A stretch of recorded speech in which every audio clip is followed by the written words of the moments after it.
بسم الله الرحمن الرحيم. الفاتحة إلى روح حبيبنا وشفينا سيدنا رسول الله صلى الله عليه وسلم وآله وأصحابه وأزواجه وإخوانه من الأنبياء والمرسلين، ثم إلى أرواح مشايخنا ولآبائنا وأمهاتنا ولمن له حق علينا، خصوصا جامع هذه الأحاديث الإمام الترمذي، بأن الله يغفر لهم ويرحمهم ويعلي درجاتهم في الجنة وينفعنا بأسرارهم وأنوارهم وعلومهم وبركاتهم في الدين والدنيا والآخرة بسر الفاتحة. أعوذ بالله من الشيطان الرجيم. بسم الله الرحمن الرحيم. الحمد لله رب العالمين الرحمن الرحيم مالك يوم الدين، إياك نعبد وإياك نستعين، اهدنا الصراط المستقيم صراط الذين أنعمت عليهم غير المغضوب عليهم ولا الضالين آمين. بسم الله الرحمن الرحيم. الحمد لله رب العالمين وبه نستعين على أمور الدنيا والدين، وصلى الله على سيدنا محمد خاتم النبيين وعلى آله وصحبه أجمعين. رب اشرح لي صدري ويسر لي أمري واحلل عقدة من لساني يفقه قولي. سبحانك لا علم لنا إلا ما علمتنا إنك أنت العليم الحكيم. أما بعد، وبالسند المتصل إلى الإمام الترمذي رحمه الله تعالى ونفعنا به وبعلومه وبعلوم مشايخنا وبعلوم سائر الصالحين في الدارين آمين، إلى أن قال: باب ما جاء في شعر رسول الله صلى الله عليه وسلم، إلى أن قال: وبه إليه قال حدثنا أحمد بن مني قال حدثنا أبو قطن قال حدثنا شعبة عن أبي إسحاق عن البراء بن عازب رضي الله عنه قال: كان رسول الله صلى الله عليه وسلم مربوعا بعيد ما بين المنكبين، وكانت جمته تضرب شحمة أذنيه. وبه إليه قال حدثنا محمد بن بشار قال حدثنا وهب بن جرير ابن حازم أنه قال: حدثني أبي عن قتادة أنه قال: قلت لأنس: كيف كان شعر رسول الله صلى الله عليه وسلم؟ قال: لم يكن بالجعد ولا بالسبط، كان يبلغ شعره شحمة أذنيه. وبه إليه قال حدثنا محمد بن يحيى بن أبي عمر قال حدثنا سفيان بن عيينة عن ابن أبي نجيح عن مجاهد رضي الله عنه عن أم هانئ بنت أبي طالب رضي الله تعالى عنهما أنها قالت: قدم رسول الله صلى الله عليه وسلم مكة وله 4 غدائر. Alhamdulillah, Alhamdulillah wa syukurulillah. Puji syukur kehadirat Allah Subhanahu wa taala. Salawat dan salam kita haturkan kepada baginda besar Nabi Agung Nabi besar Muhammad sallallahu alaihi wasallam. Alhamdulillah, masyaallah hadirin. Malam hari ini kita kembali diperkumpulkan oleh Allah di majlis yang insyaallah majlis ini majlis yang berkah. Insyaallah majlis ini penuh dengan rahmat. Kita berharap kepada Allah ketika kita duduk di sini, mudah-mudahan rahmat Allah turunkan di tempat ini, kita dapat bagian dari rahmat tersebut. Amin ya rabbal alamin. Bagaimana tempat ini tidak penuh dengan rahmat, yang mana tempat ini digunakan untuk mengkaji atau untuk belajar tilawatul Quran, membaca Al-Quran, kalamullah. Kemudian juga diselingi, walaupun sebulan sekali, tapi tetap kita selingi dengan kajian hadis Nabi besar Muhammad sallallahu alaihi wasallam. Tempat yang dibacakan di situ Al-Quran, dan dibacakan di tempat tersebut hadis Nabi, dibacakan di tempat tersebut sifat-sifat Nabi besar Muhammad sallallahu alaihi wasallam, maka harus kita yakini tempat ini tempat yang berkah. Kalau di tempat yang dibacakan Al-Quran, dibacakan hadis Nabi, sifat Nabi, bukan tempat yang berkah, mau cari di mana kita tempat yang berkah, pokok di pasar, ya pasar yang macet itu bukan tempat yang berkah, bukan. Nih, pasar itu cuman cari duit, cari rezeki. Sudah selesai waktu kita cari duit, kita harus balik. Jangan etikaf di pasar, karena pasar bukan tempat yang baik. Tempat yang baik, tempat yang rahmat, ya inilah tempat. Tempat yang di situ penuh dengan Al-Quran dan hadis Nabi besar Muhammad Sallallahu Alaihi Wasallam. Kita berharap mudah-mudahan kita dapat daripada keberkahan tersebut. Amin ya rabbal alamin. Masyarul hadirin, kajian kita masih di bab yang akan menyebutkan tentang rambut Nabi besar Muhammad Sallallahu Alaihi Wasallam. Yang mana rambut Nabi pernah kita sebutkan bahwasanya sifat rambut Nabi itu laisa bil ja'di wala bis sabiti. Rambut Nabi itu tidak keriting sampai keribu, juga tidak apa? Juga tidak lurus. Lurus dia enggak, sedang. Itu rambut Nabi besar Muhammad sallallahu alaihi wasallam. Dan wallahu alam keafsahan atau kesahihan yang sekarang beredar tentang rambut Nabi besar Muhammad SAW ada. Kita punya guru Abu Said Ahmad itu pernah mencium rambut Nabi besar Muhammad SAW di Turkiya itu. Aduh, bahkan memanjang. Rambut tadi memanjang, tumbuh. Jadi rambut yang udah, karena rambut Nabi besar Muhammad SAW itu bahkan termasuk hadis mutawatir yang maknawi. Tidak khilaf ulama, rambut Nabi itu banyak sahabat yang memilikinya. Rambut Nabi banyak sahabat yang memiliki. Ketika beliau salah satu kejadian di Sulhul Hudaybiyah. Ketika Nabi ingin umrah, beliau mimpi umrah. Akhirnya beliau ajak di tahun ke-6 Hijriah. Beliau ajak sahabat-sahabat untuk umrah. Keluarlah hampir 2000 sahabat. Di tahun ke-6 Hijriah. Ketika sampai di Hudaybiyah, Hudaybiyah itu nama tempat. Sekarang udah termasuk Mekah, dulu belum. Makanya salah satu tempat sunnah untuk kita ambil mikot umroh itu Hudaybiyah. Selain Tan'im, Dzul Hulaifah sama Hudaybiyah. Afwan, Tan'im, Ji'ranah, Hudaybiyah. 3 tempat di sekitar kota Mekah yang sudah keluar dari tanah haram. 3 tempat ini. Hudaybiyah itu pernah Nabi sampai di situ.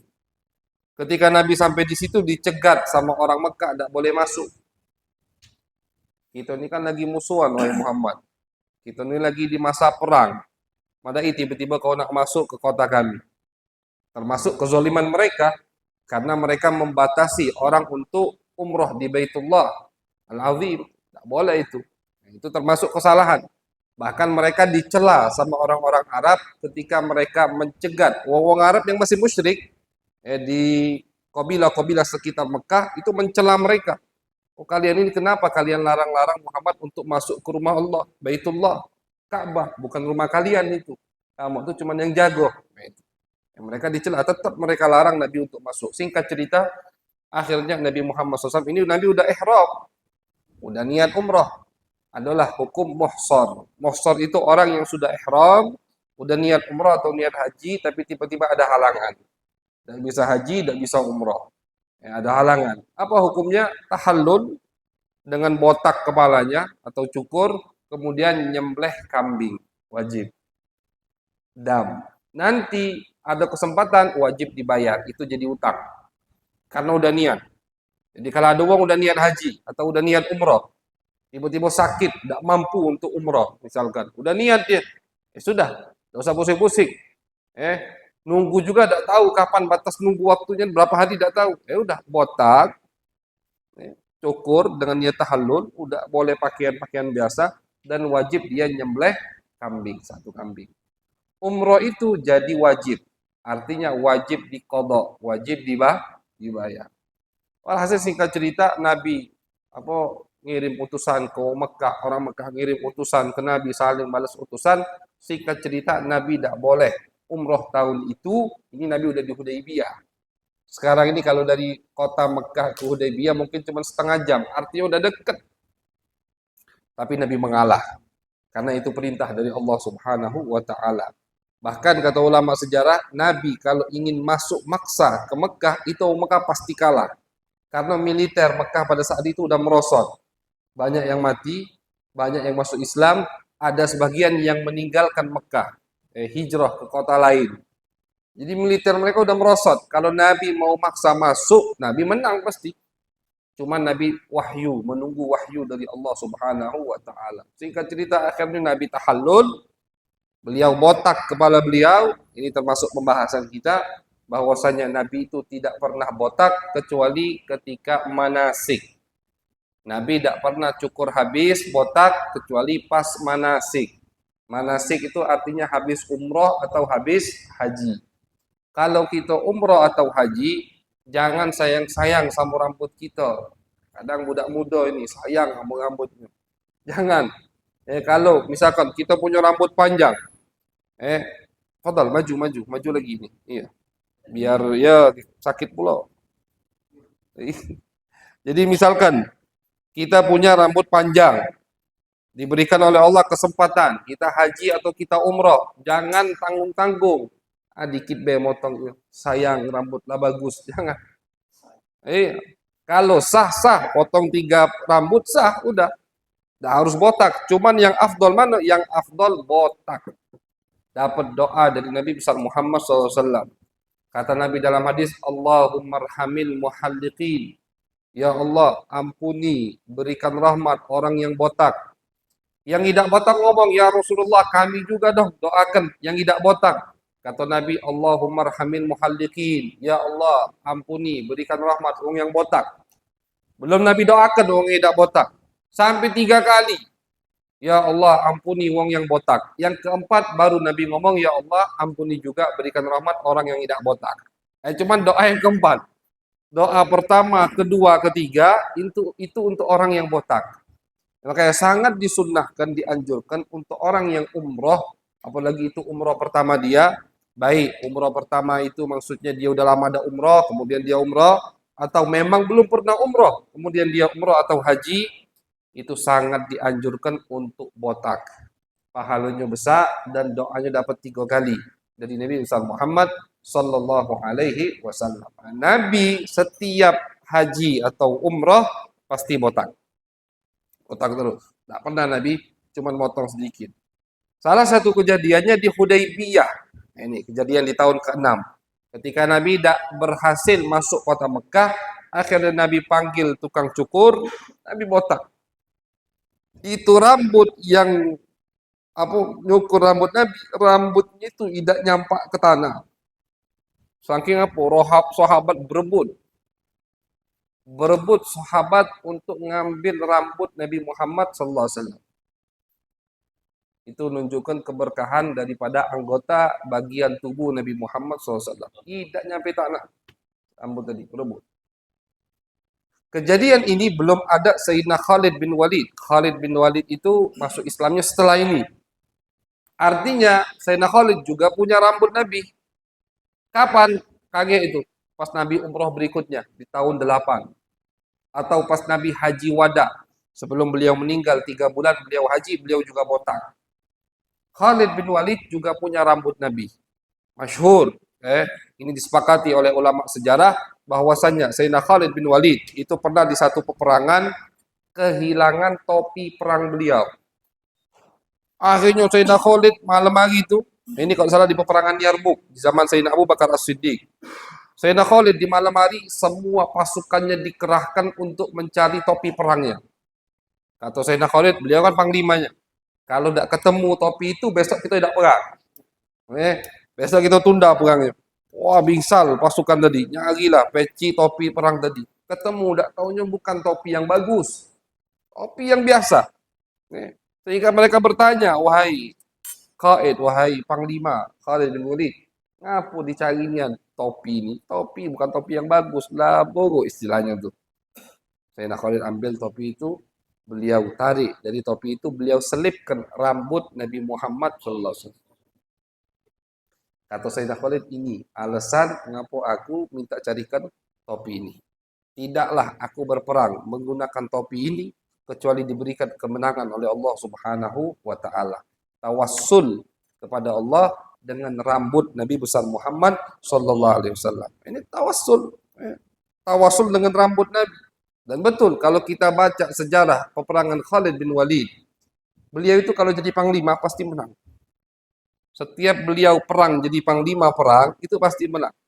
Di zaman Sayyidina Abu Bakar As-Siddiq, Sayyidina Khalid dikirim, ini berhasil, kesana berhasil, terus. Bahkan beliau itu bukan panglima model sekarang yang paling di belakang, tidak, dia paling di depan. Jadi kata beliau itu kalau memang wong berperang pasti mati, aku yang pasti mati. Tak tahunya meninggalnya di pojok kasur karena sakit. Nah, jadi istilahnya kita tidak bisa berlari dari qadar dan qada Allah. Khalid bin Walid yang setia pas beliau meninggal dibuka badan beliau, tidak katik satu jengkal kecuali luka, bekas tusukan pedang, bekas panah, bekas tombak, tegores ini luka kan. Dan lukanya bukan di belakang, di depan. Artinya bukan pas lagi berlari, kena luka itu pas lagi berhadapan. Tapi meninggalnya di atas kasur. Jadi kata beliau, kalau memang orang jihad pasti mati, aku yang pasti mati duluan. Tapi buktinya tidak. Aku tidak mati-mati dalam jihad, meninggalnya di atas kasur. Khilaf ulama, ada yang sebagian ulama menganalisa, kenapa Khalid bin Walid meninggal pojok kasur? Sebagian ulama mengatakan beliau itu kan dijuluki sama Nabi pedangnya Allah. Biar pedang Allah tidak patah, tidak dikatakan oh pedangnya Allah patah dengan meninggal di peperangan, maka Allah meninggalkan beliau di atas kasur, bukan patah tapi dimasukkan ke sarungnya. Selesai waktunya. Itu termasuk alasan, salah satu hikmah kenapa Khalid bin Walid tidak meninggal di tengah medan pertempuran. Nah, jadi beliau itu bertawasul dengan rambut Nabi Muhammad SAW. Dari rambut Nabi kata beliau, aku mendapatkan pertolongan, mendapatkan kemenangan dari Allah Subhanahu wa taala. Nah, jadi setiap Nabi potong rambut, itu sahabat selalu berebut untuk mengambil keberkahan dari rambut tersebut. Nah, jadi betul ada kalau yang di Turki, kalau salah di Turki itu betul memang nisbatnya sampai kepada Nabi besar Muhammad SAW. Cuman yang lebih dari itu, bahkan sampai beredar kemana-mana, di situ ada rambut Nabi, di situ ada rambut Nabi, di situ wallahu a'lam bissawab. Kadang malah kesannya tidak baik, kesannya macam cari duit dengan rambut Nabi Muhammad SAW. Maka orang seperti itu harus bertakwa kepada Allah. Bohong dengan nisbatkan ke Nabi, jelas dosanya paling besar. Tapi kita jangan nuduh, kita jangan curiga aja. Kalau itu ada di depan kita, cium, berharap keberkahan. Mungkin baik ini betul rambut Nabi Muhammad sallallahu alaihi wasallam. Nah, kemudian hadis yang kita baca barusan diriwayatkan oleh sahabat Nabi yang bernama Bara bin Azib. Beliau berkata, "Kana Rasulullah sallallahu alaihi wasallam marbu'an." Kata beliau, Nabi besar Muhammad sallallahu alaihi wasallam memiliki badan yang sedang, marbu. Marbu itu artinya badannya sedang. Lebar badan Nabi Muhammad sallallahu alaihi wasallam, lebar badan Nabi. Ba'ida ma bainal mankibain wa kanat jummatuhu tadribu syahmata udhunaihi. Rambut Nabi itu panjang sampai mengenai ujung telinga beliau. Rambut Nabi Muhammad SAW. Ujung telinga beliau. Dan kita sebutkan juga pernah di pembahasan ini bahwasanya riwayat sahabat ini beda-beda. Ada yang mengatakan rambut Nabi sampai ke setengah telinga. Ada yang mengatakan sampai lewat telinga. Ada yang mengatakan sampai ke bahu. Ini tergantung atau apa namanya? Ya namanya rambut kan pasti tidak ada satu keadaan. Berubah-berubah. Yang mengatakan rambut Nabi sampai setengah telinga, ya pas nyingok segitu rambut Nabi. Artinya dia ngeriwayatkan waktu dia melihat rambut Nabi sampai segitu. Ada yang melihat rambut Nabi di bawah kuping, ya berarti dia meriwayatkan waktu dia melihat rambut Nabi sampai ke bawah kuping. Ada yang meriwayatkan sampai ke bahu, berarti rambut Nabi yang dia lihat sampai ke bahu. Dan itu riwayat yang paling panjang. Artinya tidak ada riwayat dari sahabat Nabi besar Muhammad SAW yang mengatakan rambut Nabi melebihi bahunya. Itu dah. Paling panjang sampai bahu, sampai ini. Itu rambut beliau. Sampai itu paling panjang. Tidak ada riwayat yang melebihi bahu. Itu sifat rambut Nabi Muhammad SAW. Kemudian hadis berikutnya diriwayatkan dari tabi'in yang bernama Qatadah. Qatadah ini murid daripada sahabat Nabi Anas bin Malik. Beliau ini hafalannya banyak hadis Nabi. Padahal diriwayatkan beliau pas lahir itu nasallallahu al-afiyah, beliau pas lahir dalam keadaan akmah. Akmah itu tidak bisa melihat. Jadi dalam bahasa Arab itu luas, bahasa Arab kan luas. Yang bisa melihat kemudian tidak bisa melihat itu bahasa Arabnya beda. Yang tidak bisa melihat dari kecil itu bahasa Arabnya beda. Yang tidak bisa melihat dari kecil itu bahasa Arabnya akmah. Akmahun. Kita pakai harokatnya. Akmahun. Itu tidak bisa melihat dari kecil. Artinya memang lahir udah tidak bisa jingok. Nasallallahu al-afiyah. Tapi kalau akma buta, sama tidak bisa melihat. Akma itu dari bisa melihat, kemudian ketika umur sekian baru tidak bisa jingok, itu bahasa Arabnya akma. Beda jadi. Jadi saking luasnya bahasa Arab, dua hal itu pun dipisah. Yang tidak bisa melihat dari kecil, dari lahir udah tidak bisa melihat, itu namanya akmah. Yang tidak bisa melihat setelah bisa melihat namanya akma.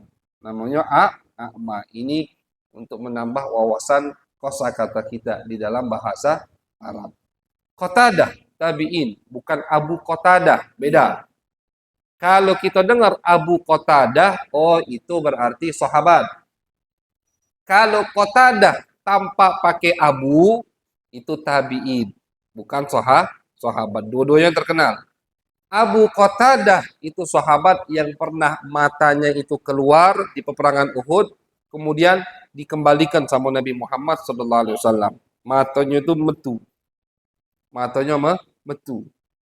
Sama datang ke Nabi, beliau tuh membawa atau menenteng matanya. Mainin lah. Jangan sampai nyampak. Akhirnya sama Nabi dipegang, diusap balik. Kata Abu Qatadah, mata ini tidak pernah sakit setelah itu. Kadang mata kiri merah atau gatal, mata yang kanan nih tidak pernah. Tidak min, apalagi min, istilahnya plus kati kalau itu. Jelas, sampai meninggal jelas. Kenapa? Berkat diusap oleh Nabi besar Muhammad SAW. Itu Abu Qatadah. Beda dengan Qatadah. Kalau Qatadah adalah tabi'in, ini perawi hadis kita ini. Murid Anas bin Malik, terkenal kezuhutannya, kealimannya, beliau juga disebutkan oleh Kutubus Sittah, oleh ulama-ulama hadis ketika meriwayatkan hadis Qatadah. Jadi termasuk murid Anas bin Malik, sahabat Nabi yang terkenal, adalah seorang tabi'in, perawi yang bernama Qatadah. Nah, jadi kita kalau tahu itu kita jadi sebenarnya menghafal sanad itu gampang. Ngapal sanad itu gampang. Asal kita tahu misalkan gurunya siapa? Anas bin Malik. Oh, Anas ini kalau kita perhatikan muridnya yang terkenal, misalkan ada 4, ada 5, oh, sudah. Nah, itu. Abu Hurairah, sahabat Nabi terkenal, banyak riwayat hadisnya. Murid yang terkenal 3, 4. Oh, ini rata-rata hadis mereka dari murid-muridnya. Nah, jadi sebetulnya menghafalkan sanad itu ya gampang kalau ada kemauan. Kalau kata kemauan ngapal kulhu biasa kok. Itu kan itu. Ya sudah. Kalau ada kemauan semua bisa dihafal gitu. Nah, jadi Qatadah ini adalah murid Anas bin Malik. Beliau bertanya kepada gurunya Anas bin Malik, "Kaifa kana sya'ru Rasulillah sallallahu alaihi wasallam?" Bagaimana bentuk atau bagaimana model rambut Nabi? Ini yang bertanya wong yang hebat.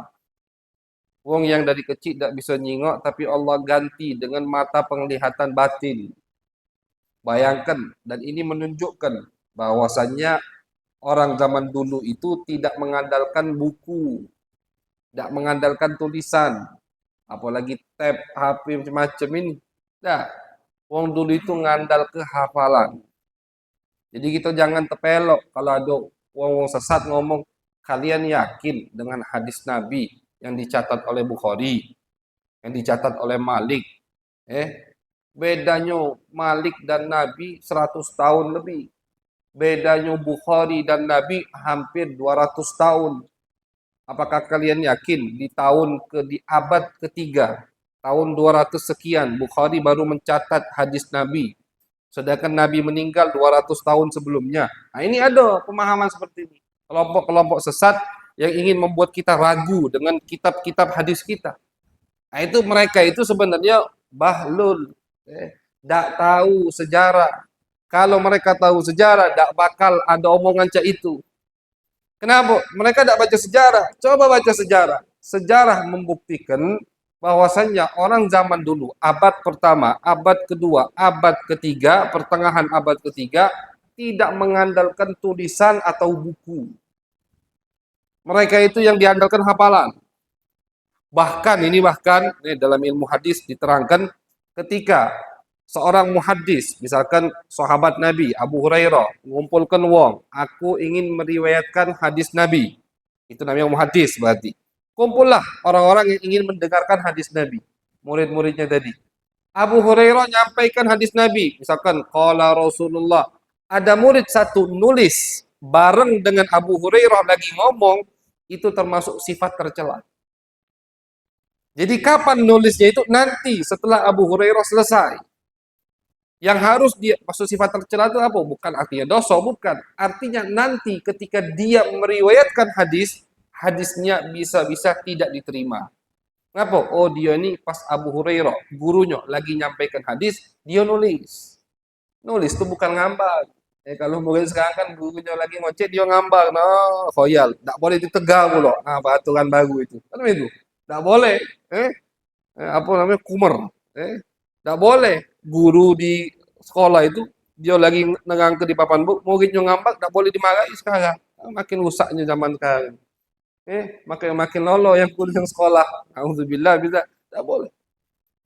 Padahal dulu nulis hadis. Jadi muridnya tadi nulis hadis. Abu Hurairah ngomong, dia nulis. Itu sifat tercela. Artinya nanti ketika yang menulis ini meriwayatkan hadis, hadisnya bisa-bisa tidak diterima. Alasannya apa? Karena dia pas Abu Hurairah lagi nyampaikan hadis, dia nulis. Tak boleh jadi. Kapan nulisnya itu? Nanti ketika Abu Hurairah selesai, baru dia nulis. Ada yang kelewatan, baru datang lagi. Makanya di situ ada murojaah. Jadi di zaman mereka periwayatan hadis itu ada namanya murojaah. Setelah mereka mendengar hadis dari gurunya Abu Hurairah misalkan balik, sesama murid ini kumpul. Tadi aku ketinggalan satu kalimat, apa dia kalimatnya? Tadi aku ketinggalan dua kalimat, apa? Baru tulis. Di zaman ketika Abu Hurairah lagi nyampaikan hadis, tidak boleh nulis. Nah, itu menunjukkan bahwasannya mereka tidak mengandalkan tulisan, tapi yang mereka andalkan adalah hafalan. Itu orang dulu. Dan hafalannya kuat-kuat. Kita kalau cerita tentang hafalan orang dulu tidak habis-habis. Luar biasa. Nah, Qatadah. Ini salah satu bukti ini. Salah satu bukti Qatadah. Murid Anas bin Malik. Termasuk yang paling banyak meriwayatkan hadis dari Anas bin Malik. Itu dari kecil tidak bisa melihat. Tapi dia banyak hafal hadis. Cuman dari mendengar. Orang yang begitu luar biasa. Allah berikan memang, Allah khususkan untuk menjaga hadis Nabi besar Muhammad sallallahu alaihi wasallam. Ilmunya luar biasa, zuhudnya juga luar biasa. Apa yang dia tanyakan ke gurunya? Bagaimana bentuk rambut Nabi Muhammad sallallahu alaihi wasallam. Nah, jadi kalau memang mempelajari syama'il Nabi bukan dari agama, bukan dari pondasi agama, tentu tidak bakal ditanya sama Qatadah kepada gurunya bagaimana bentuk rambut Nabi. Ngapa dia tidak nanya ayat Al-Quran misalkan? Ngapa dia tidak nanya tafsir Al-Quran? Kenapa dia tidak bertanya bagaimana misalkan Nabi sholat? Tidak. Yang dia tanyakan bagaimana bentuk rambut Nabi. Macam mana rambut Nabi? Artinya kita mengetahui sifat Nabi itu juga termasuk agama, bahkan pondasi agama. Makin kita mengenal baginda Nabi besar Muhammad SAW, makin agama kita kuat. Orang yang agamanya kuat adalah orang yang dekat dengan Nabi Muhammad, kenal dengan Nabi Muhammad Sallallahu Alaihi Wasallam. Jadi kita niatkan ketika kita hadir di majelis seperti ini, mempelajari sifat-sifat Nabi Muhammad SAW, kita niatkan agar agama kita makin kuat, iman kita makin kuat, ta'alluq kita, ikatan batin kita kepada Nabi besar Muhammad SAW makin kuat, insya Allah semua diijabah, dikabulkan sama Allah Subhanahu wa Ta'ala. Jadi Qatadah bertanya kepada Anas, dan gurunya Anas bin Malik, sahabat Nabi, khadimun Nabi. Beliau membantu atau jadi pembantu Nabi, dan jadi pembantu Nabi itu bukan sifat yang jelek, bukan. Bahkan mereka bangga, aku nih pembantu Nabi, ya, Nabi. Bangga mereka. 10 tahun Anas bin Malik hidup bersama Nabi. Dari Nabi hijrah ke Madinah, ibunya datang, Ummu Sulaim, kata Ummu Sulaim, kata ibunya, ya Rasulullah, Nabi kan baru pindah nih, ada yang nunjuk piring, ada yang nunjuk panci, istilahnya begitu, ada yang nunjuk tikar, ada yang nunjuk. Ummu Sulaim datang, yang dibawa budak kecil. Aku tidak punya apa-apa ya Rasulullah, cuman punya budak ini nak, jadikanlah pembantumu ya Rasulullah. Pintar ini Ummu Sulaim. Tidak punya dunia, tapi dia punya anak, dia jadikan anaknya ini pembantu Nabi Muhammad SAW. Nah, jadikan ini pembantumu ya Rasulullah. Ini yang bisa aku kasih ya Rasulullah. Jadilah Anas pembantu Nabi selama 10 tahun. Anas bagian, misalkan Nabi nyuruh ke sini, manggil fulan, suruh sana, Anas. Bahkan beliau masuk ke rumah Nabi Muhammad SAW, karena umurnya 10 tahun, masih kecil, belum balik, belum dewasa. Khadimun Nabi SAW.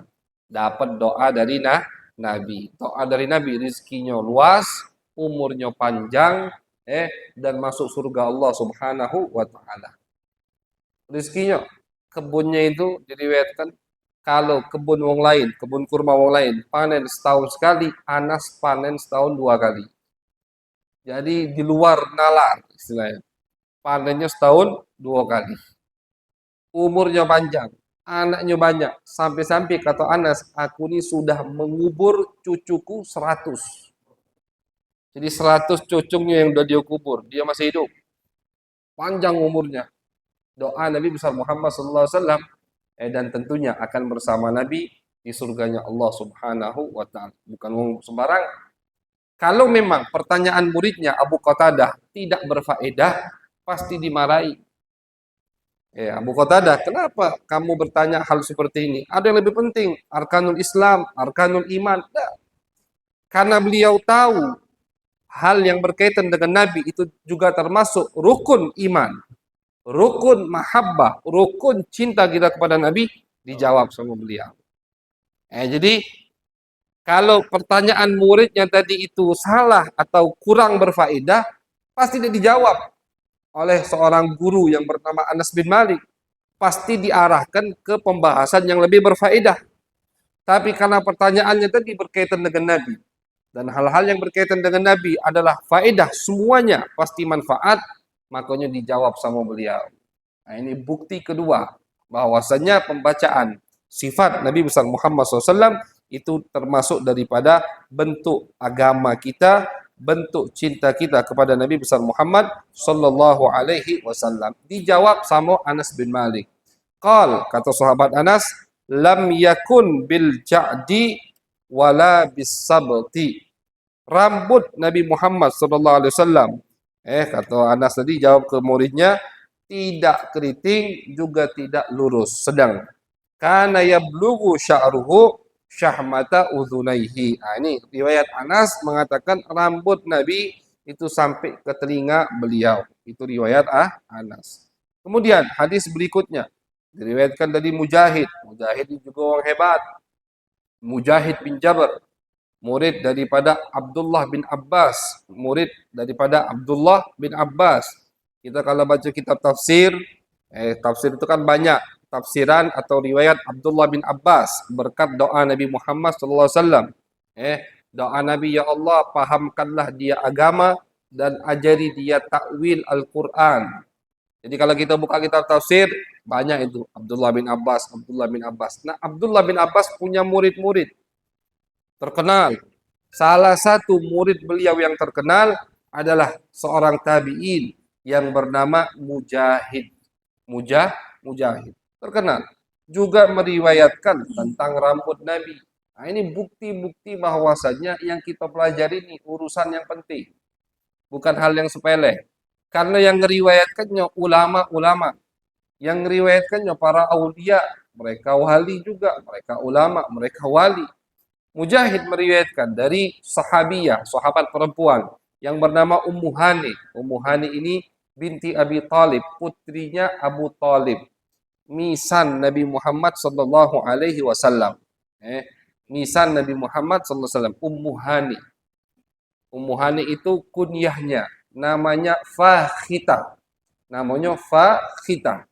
Beliau saudari daripada Sayyidina Ali bin Abi Talib. Pernah dilamar Nabi, cuman beliau minta maaf ke Nabi, tidak menerima lamaran Nabi Muhammad, takut ngerepoti Nabi. Ya Rasulullah, aku banyak anak, repot begini, di antum yang repot. Jadi bukan dia udah galak sama Nabi, cuman takut ngerepoti Nabi. Akhirnya diterima tolakannya oleh Nabi besar Muhammad Sallallahu Alaihi Wasallam. Jadi tidak usah kecil hati kalau kamu pernah ditolak. Itu. Ngapa ya? Kalau tolaknya alasannya masuk akal, diterimalah. Jangan, Nabi pun pernah ditolak. Tapi tolaknya tadi bukan karena tidak demen sama Nabi. Takut ngerepoti Nabi. Aku banyak anak, repot ya Rasulullah. Diterima tolakannya sama Nabi besar Muhammad Sallallahu Alaihi Wasallam. Ummu Hani, beliau berkata, Qadima Rasulullah Sallallahu Alaihi Wasallam Makkata qadmatan walahu arba'u ghadair. Kata beliau, Nabi ketika tiba ke kota Mekah, kapan? Pas Fathu Mekah. Nah, ini pas Fathu Mekah. Ketika Nabi merebut atau mensucikan kota Mekah. Nah, kata Ummu Hani, Nabi datang dan posisi rambut beliau itu lagi panjang sampai ada empat bukan empat cabang. Jadi rambutnya itu keriting kan agak rambut Nabi. Nah, arba' ghadair. Jadi kayak ada 4 baris gitu, rambut beliau keriting, gelombang. Nah, 4 gelombang. 4 gelombang dari rambut Nabi besar Muhammad Sallallahu Alaihi Wasallam karena rambutnya panjang. Jadi gelombangnya pun diriwayatkan, bukan panjangnya, bahkan gelombangnya pun diriwayatkan. Termasuk tanda bukti bagaimana sahabat cinta kepada Nabi besar Muhammad Sallallahu Alaihi Wasallam. Kemudian hadis berikutnya diriwayatkan oleh Abdullah bin Mubarak. Abdullah bin Mubarak juga ulama yang hebat luar biasa. Terkenal Abdullah bin Mubarak tiap tahun haji, tiap tahun jihad. Itu Abdullah bin Mubarak. Hidupnya itu haji jihad, haji jihad. Kalau tidak haji dia jihad. Perawi hadis terkenal. Beliau diriwayatkan punya 4.000 guru. Abdullah bin Mubarak. Kalau beliau ini keliling dunia, punya 4.000 guru. Kita punya sikok lagi sahur, punya sikok lagi jarang datang kamu. Persaudaraan. Ini 4.000 guru beliau punya. Beliau jadi alim luar biasa. Abdullah bin Mubarak terkenal. Kalau kita baca kitab tasawuf lewat nasihat beliau. Kita baca kitab hadis juga ada nama beliau. Artinya beliau sufi. Beliau juga muhaddis, periwayat perawi hadis Nabi besar Muhammad Sallallahu Alaihi Wasallam. Abdullah bin Mubarak meriwayatkan dari Anas bin Malik. Beliau tidak ketemu Anas. Beliau ketemu murid-muridnya Anas. Ma'mar an Thabit. An Anas. Juga dari Anas. Anna sya'ra Rasulullah Sallallahu Alaihi Wasallam kana ila ansafi udhunai. Di riwayat ini Anas bin Malik mengatakan rambut Nabi sampai setengah kuping. Kata tadi. Riwayat sebelumnya Anas ngomong rambut Nabi sampai habis kuping. Di riwayat ini sampai setengah kuping. Nah, jadi tergantung kapan Anas ngeriwayatkan itu. Dan murid-muridnya meriwayatkan apa yang mereka dengar dari guru mereka Anas bin Malik. Kemudian hadis berikutnya hadis terakhir dari bab rambut Nabi besar Muhammad Sallallahu Alaihi Wasallam, yaitu hadis yang diriwayatkan oleh Abdullah bin Abbas. Beliau berkata, anna Rasulullah SAW kana yasdulu sya'rahu. Nah, sekarang ini hadis yang akan menyebutkan model nyisir Nabi. Jadi model nyisirnya pun nama sahabat disebutkan. Model nyisir. Nabi itu cak mana nyisirnya? Jadi kita ini kan pernah kita sebutkan bahwasannya Nabi itu kemana-mana selalu bawa sisir. bawa kotak, isinya siwak, cermin, sisir. Tidak pernah tinggal. Nabi siwak, cermin, sama sisir. Beliau ngerapikan terus.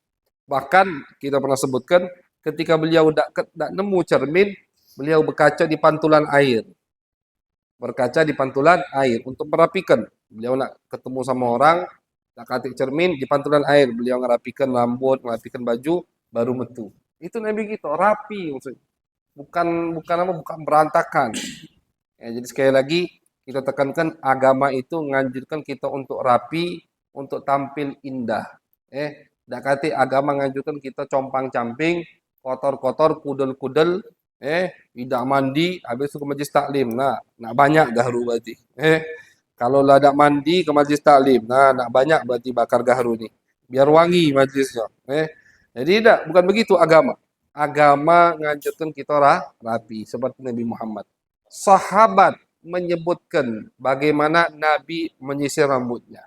Abdullah bin Abbas beliau mengatakan Nabi dulu ketika beliau masih di Mekah yasdilu sya'rahu.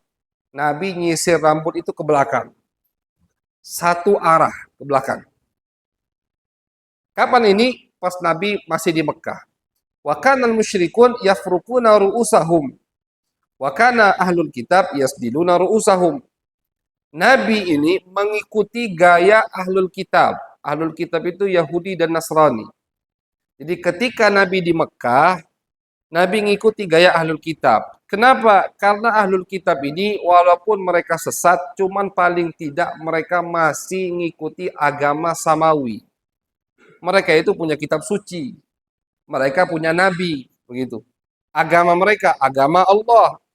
Walaupun setelah Nabi diutus, agama mereka dihapus. Tapi sebelum Nabi diutus, agama mereka masih aktif. Dengan bukti orang yang meninggal sebelum Nabi diutus dalam keadaan beragama Nasrani atau Yahudi, masuk surga. Kalau dia tidak melakukan hal-hal yang melenceng, masuk surga. Kenapa? Karena Nabi belum diutus. Agama mereka masih berlaku. Kapan mereka dikatakan sesat? Setelah Nabi diutus. Maka tidak kata, oh dia ini Kristen lurus, kata. Kalau memang dia Kristen lurus, dia akan masuk Islam.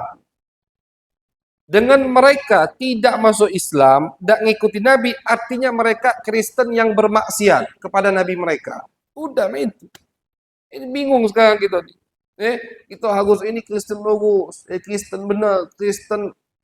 Nah, kata setelah Nabi diutus tidak ada namanya agama yang benar. Kata. Wa may yabtaghi ghairal islami dinan fala yuqbala indallah. Begitu dia. Yang pengen agama selain Islam tidak diterima sama Allah. Artinya apa? Setelah Nabi Muhammad diutus tidak ada Kristen yang lurus, tak kata Yahudi yang lurus. Kalau memang mereka lurus, kalau memang mereka taat kepada Nabi mereka, patuh kepada agama mereka, mereka akan mengikuti Nabi besar Muhammad sallallahu alaihi wasallam. Tapi mereka tidak patuh sehingga mereka tidak mengikuti Nabi besar Muhammad sallallahu alaihi wasallam. Nah, Nabi cuman walaupun mereka tidak mengikuti Nabi, cuman Nabi masih suka mengikuti gaya mereka. Karena apa? Karena mereka masih memiliki kitab suci dan Nabi yang diutus oleh Allah kepada mereka. Sedangkan orang musyrik Mekah, kata Nabi nihan, gitu. Nyembah berhala, jelas lebih sesat, kan begitu. Nah, jadi Nabi di awal-awal Islam itu suka mengikuti gaya ahlul kitab. Salah satunya Nabi nyisir seperti mereka, ke belakang langsung. Namun ketika Nabi hijrah ke kota Madinah, di akhir-akhir hayat beliau diperintahkan oleh Allah untuk tidak mengikuti ahlul kitab. Dirubah sama Nabi, gaya nyisir rambutnya. Seperti apa? Dibelah dua. Belah tengah.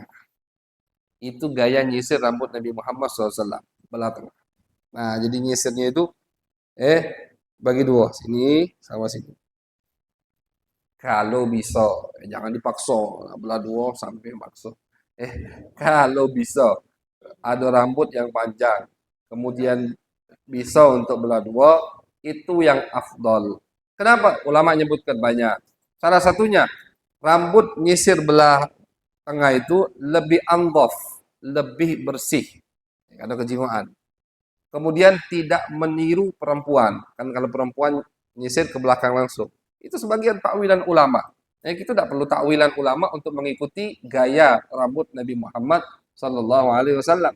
Jadi kalau bisa rambut kita dibelah dua, apa namanya belah tengah, maka nyisirlah seperti itu. Kalau bisa. Dan itu sampai meninggal begitu gaya nyisir Nabi besar Muhammad Sallallahu Alaihi Wasallam. Jadi beliau pernah dua kali berarti. Di awal Islam beliau nyisir ke belakang, di akhir Islam atau di akhir hayat beliau sampai beliau meninggal, beliau belah tengah. Apa namanya? Ikuti yang kita bisa. Dua-duanya pernah dilakukan oleh Nabi besar Muhammad Sallallahu Alaihi Wasallam. Hadis ini menunjukkan perhatian sahabat kepada Nabi Muhammad Sallallahu Alaihi Wasallam. Jadi bukan cuma model rambut Nabi, model rambutnya disebutkan, gelombangnya disebutkan, kapan Nabi botak disebutkan, kemudian gaya nyisirnya pun disebutkan. Habis itu rambut tadi dipotong, mereka berebutan ngembek rambut Nabi Muhammad Sallallahu Alaihi Wasallam. Luar biasa. Ini menunjukkan bahwasannya semua yang berkaitan dengan Nabi itu adalah agama dan penting. Jangan kita sepelehkan. Ini cuma bahasan ini. Ini cuma jadi ini. Jangan. Kalau itu berkaitan dengan Nabi Muhammad SAW, maka yakinilah itu hal yang paling penting harus kita pelajari, harus kita dengarkan dengan niat. Mudah-mudahan kita diberikan kecintaan oleh Allah kepada Nabi besar Muhammad sallallahu alaihi wasallam. Amin ya rabbal alamin. Wa sallallahu ala sayyidina Muhammadin wa ala alihi wasallam. Walhamdulillahi rabbil alamin. Bismillah. Ya Rabbana ya Rabbi